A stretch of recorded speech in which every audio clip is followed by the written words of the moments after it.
Alright guys, we're going to start part 2. We're going to start doing the form for concrete.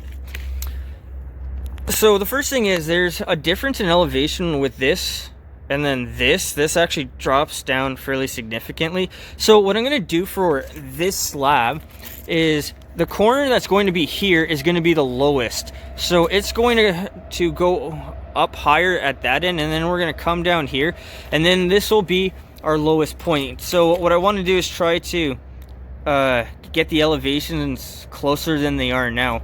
So what I'm going to do here is I'm going to dig this out. I'm going to go maybe a foot back, and then I'm going to dig this out and have my 2x4 come down to here, and this is going to be the starting point of where I'm going to build the form. So off of this piece of wood, this is where I'm going to figure out the elevation for everything else to tie in. Alright, so this is our form. I just took this area out. So this piece of wood here is what I want to have roughly the same elevation. Before it was way too far apart, so it made for a bit of a bump, but you can see the tire marks here and here. This was a hard spot when I did this here and did this here. This was actually easy, and this wasn't too bad either. There's lots of rocks in this ground, so it's a little bit harder than it needs to be. But when we are taking out the gravel, all this material here, the goal is just to go to the very bottom of your slab. You don't want to take out anything below that, because you either have to fill it back in, or if you fill it with concrete, it's just going to require you to use more concrete. So what I'm going to do is get started, and then we'll come back.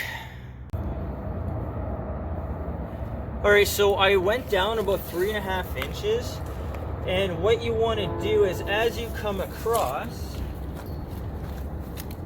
you just want to check your depth to make sure everything is nice and uniform. And then move it a few inches over, maybe 4 inches over. And then check your depth again. And just go all the way across. So when you're scraping your material back, try to take out just what you need so you have a nice hard pan, and you're not doing more work than you need to. Because if you take out too much, now you have to put it back in, and then you're going to have to compress. It's just more work. So try to be accurate. That way you're going to use the amount of concrete that you're expecting to, and your job will go by faster. Alright, this is the form that's all been dug out. So the whole thing here is between 3 to 4 inches in depth. It depends on any rocks or anything like that. Looking down the side, everything looks okay.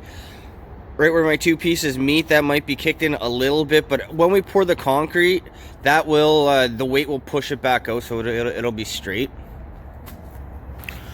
Looking from the side here, the left corner, this is the low spot, so I dropped it down, so the concrete here and this are about 1.5 inches difference, but the elevation is quite close, so everything should be fine now.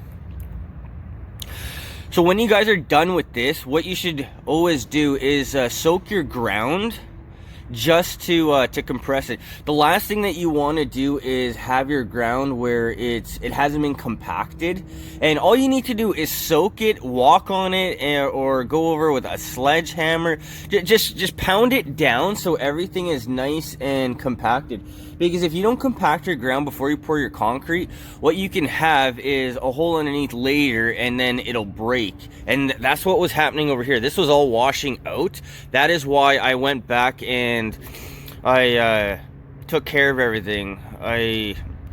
I graded it and then compacted as it was necessary. But like I said, it's supposed to rain today, so I really don't need to do anything else. One other thing is, you don't want your ground to ever be dry when you are pouring concrete. If your ground is really dry, it'll actually suck the water out of your concrete, and then you'll get hairline cracks in it.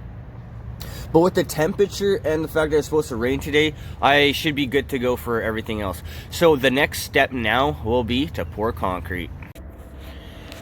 Alright, so we have our wheelbarrow in our form, so we're going to start mixing our concrete. So I'm gonna leave the wheelbarrow right here, and then we're gonna start taking our bags. I think about 4 bags will be mixed. We'll just dump it right into here, and then as we fill the form up, we're gonna start to move the wheelbarrow back. The reason the wheelbarrow is in the form is just because it's less of a travel distance. There's no point in moving the wheelbarrow anywhere if you don't need to. It's gonna cut down on the amount of time and labor that we need. So I went ahead and I also I put a sill gasket against the block, so there's a barrier between the concrete and the wood. You may be asking why there is a sill gasket here or between framing and a concrete foundation, and there is no post. There is none for a post for a fence. I don't know why. This is the way it's always been. So this here, I've got gravel underneath, so the only thing that's going to bring any moisture to this wood other than rain will be the concrete. That's why I did this. I already had the sill gasket. It's not costing me any money, so why not go the extra step that only takes 1 moment to do. So what we'll do now is we'll start mixing our concrete here. We'll start throwing it here, and then as we go along, we will pull the wheelbarrow back. Once we get to the end, probably leave the wheelbarrow here and just finish dumping it in right here until we're finished.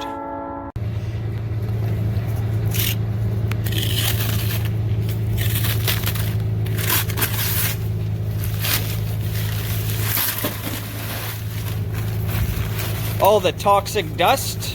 This is why you want to wear a dust mask or a respirator.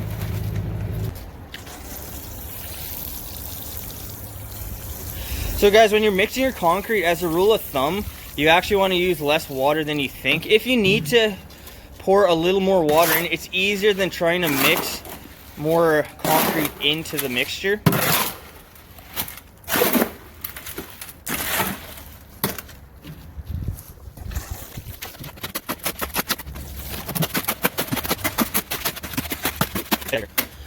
Okay, so looking at our concrete, what we don't want to have is any sitting water at the top. So this mixture here looks okay.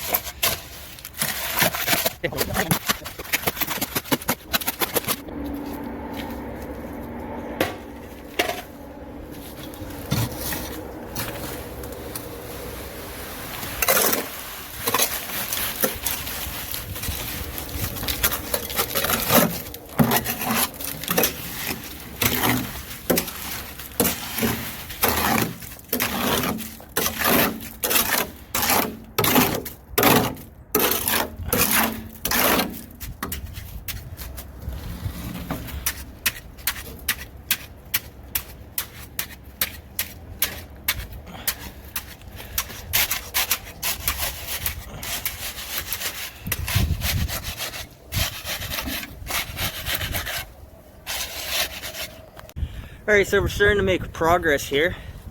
So guys, one thing about storing your concrete, you see the clumps here? This is because there's moisture in the garage. It's not insulated. This is why you want to keep your concrete dry. But we're filling this in as we go along. So it's the same thing, just stab everything, get all the air out. And I didn't mention this, when I am putting my concrete here against this this concrete here, get it wet a little bit, just a tiny bit of water. Even this is enough. Let it sit for 5 minutes.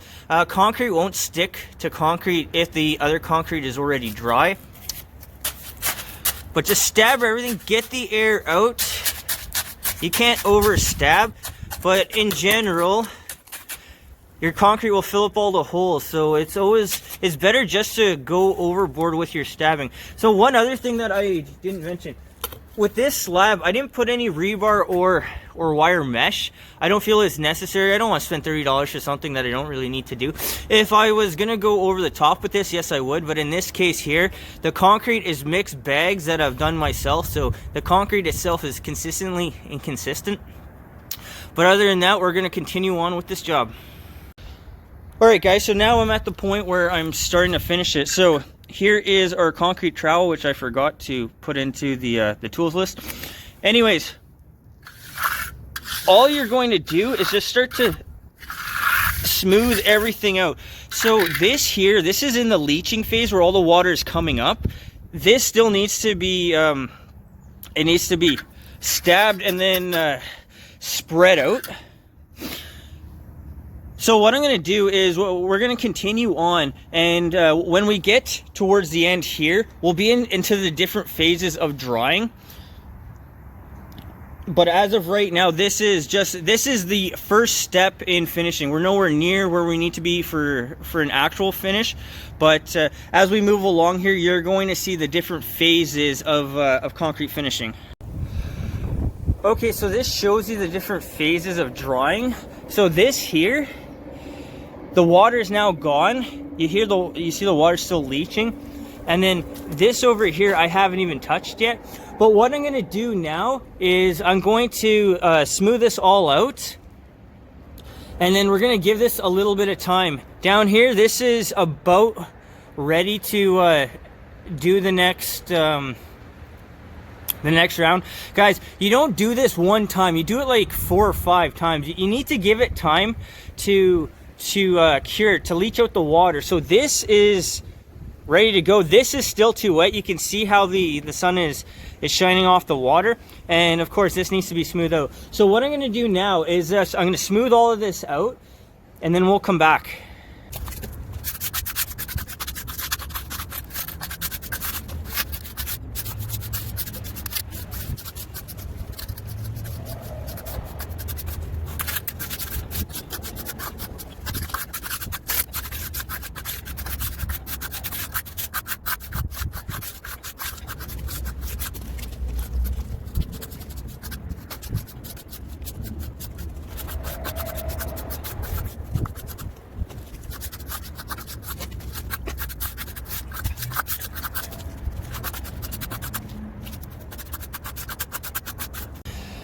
Alright, so this is now roughly smoothed out. This area here, this half, is still going to be quite some time before I can do anything, probably about 45 minutes. But what I will do is this, in this area here, I'm going to smooth it out. And also, this is the time to check if you have any high spots or low spots. So my 2x4 here, what I did is I went across, and then you do an action like this just to spread it out.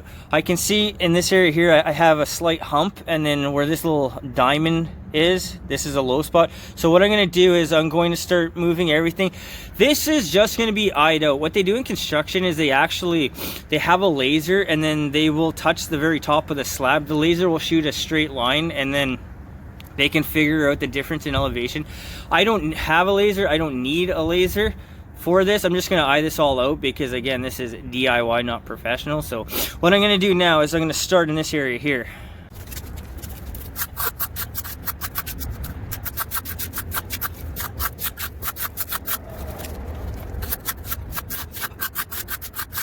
So this right here, this consistency is actually, it's soft enough where it's really easy to mimic the concrete. This here is a little bit drier than I would like it to be for smoothing it out, but I've got a low spot here, so this I'm going to just drag into this area.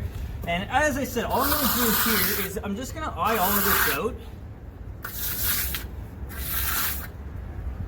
No one's going to notice anything except me because I nitpick my work every time because I have a passion for doing this stuff.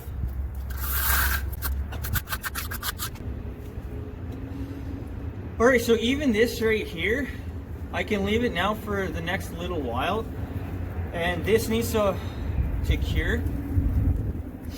But what I am going to start doing right now for you guys is I'm going to start doing the edging. So I've got a rounder that will do the edge. So this is our corner tool.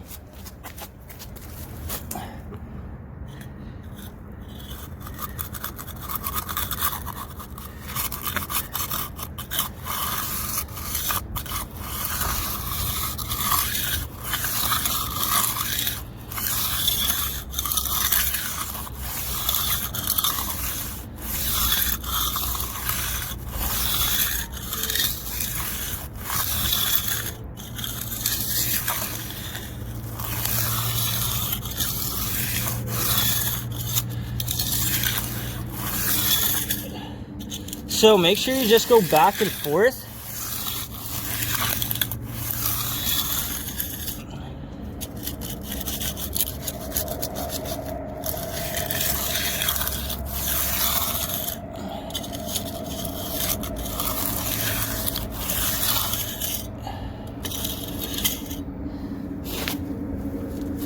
So because this concrete has pebbles in it, you're going to get stuff like this. Like I said, you've got a lot of time to really work with this to try to make it look good. So what I'm going to do for you guys is I will do this section here, which will be definitely the most technical section because the angles change.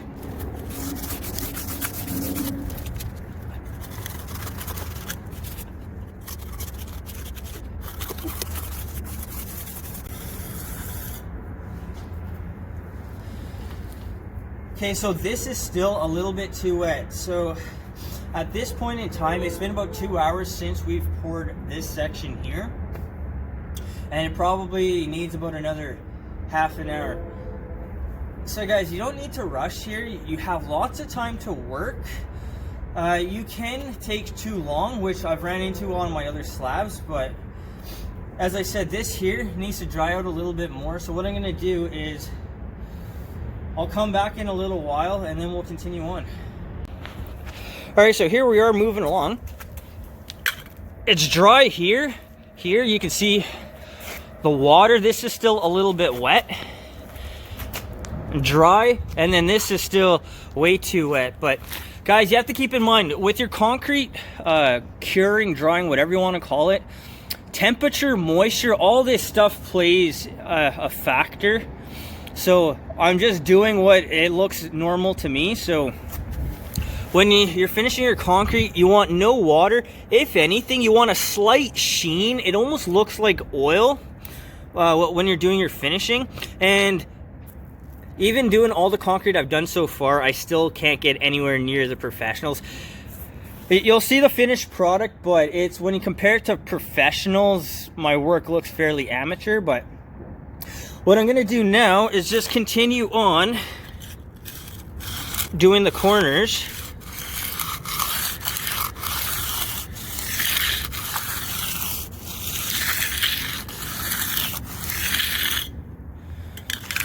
All the way around. So again, you still have time to really mimic your concrete. Like this, the lines here, you can smooth this out. This here is still too wet, but this is at the point here where you can actually smooth this out. So I'm going to continue on, and what I'll do is once I've gone all the way around, we'll come back and then we'll finish up with anything else I can think of. All right, so it's been about 4.5 hours since I've started. Now pretty much everything is done. This area here is still a little bit wet. I'll come back a little bit later to smooth it out. So guys, when I was doing this, couple things. Your tools, every time you're going to take your tools and do another round of finishing, make sure that they're nice and clean. Like this is borderline a little bit too dirty, but any rocks or pebbles, like this is okay. Any rocks or pebbles will get into your concrete and just make a mess out of it. So one thing here as well, and I realized when I was doing this, so when you're doing concrete finishing, this is like doing mudding for drywall. Everything here is about feel, it's about pressure. You can always rock your tools back a little bit, back and forth like this here. As I'm doing it, if I want a little more of a prominent line, then I'll push a little bit deeper on this side. And it's back and forth, back and forth. All I can tell you guys, this is about feel. It's not about anything else. There's nothing that I can tell you or explain or anything that is going to help you to get better without doing it yourself. You need experience, and this is just something I've been doing for so many years. Even with my concrete slabs here, like this one looks pretty good, and these other slabs that you see here, these other ones it got too dry over here, so I fixed it on this one, and now I did this one not long ago. I did this 6 months ago. So I don't even remember what happened with this one. But as I was doing this slab, I just relearned things because I don't do this on a daily basis. So, but anyways, now this is pretty much done. I will come back a little bit later and just clean this up a little bit. But now what I'm going to do is I'm going to stack stuff in front on this corner here and just make a big pile of trash, just so I don't have somebody running into my concrete like it happened on this one. The tire mark is right there. I'm still mad about it. I spent so much time to make it all nice and pretty. But today the temperature right now is around 15 degrees. I would say it's okay. I probably don't have to put any plastic or anything on this. Like I said before, there is a such thing as drying too fast. I have seen in concrete buildings, they actually had a sprinkler going, so it's probably about 5 hours after they poured. And that was in the summer, so it was probably, I don't know, 25, 30 degrees Celsius. But here, I don't know if I need to tarp it or not, but I don't think you can go wrong with tarping every single time. I don't know. I don't do concrete for a living, so it's, you know, I don't know if I even have any poly or tarp or anything else. But what I'm going to do is just, I'm going to protect my work here, and I'm going to come back in a little while just to finish this area off here. But what I'll do is, when I pull the form off, we'll come back and then we're going to see the final product. Alright guys, so we're all done now. You notice how this concrete is darker than this other concrete. All this concrete is the same brand, so it will lighten up, I don't know, after maybe 2 weeks. It takes the concrete 28 days to fully cure. So drop down nicely here, it goes up on that side. All of this here is, I just reused the fill that was originally there. So as I drive over it, it'll compact everything. So the drain's been backfilled, everything looks good. So I'm very happy with the way this job came out. So what we'll do now is time and material.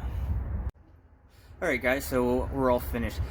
The plumbing portion, the material costs, the pipe, glue, and fittings were about $70. The labor, the amount of time I needed to dig it all out, cut it out, and then put it all back together was about 4 hours in total. For the concrete portion, to do the form and to dig out the form to excavate was about 5 hours in total. And then to pour and finish and then clean everything up was about 8 hours. So the concrete would be 13 hours total. The plumbing was 4 hours, so the entire job was 17 hours. The concrete was about $6 a bag. I needed 22. So $150 for the concrete. The entire job was, I'd say, about $230. It was a smooth project. Everything looks good. I'm very happy with it. Guys, I hope the information and what I talked about will help you out on your project. So please hit the like button, subscribe, and I'll see you on the next project.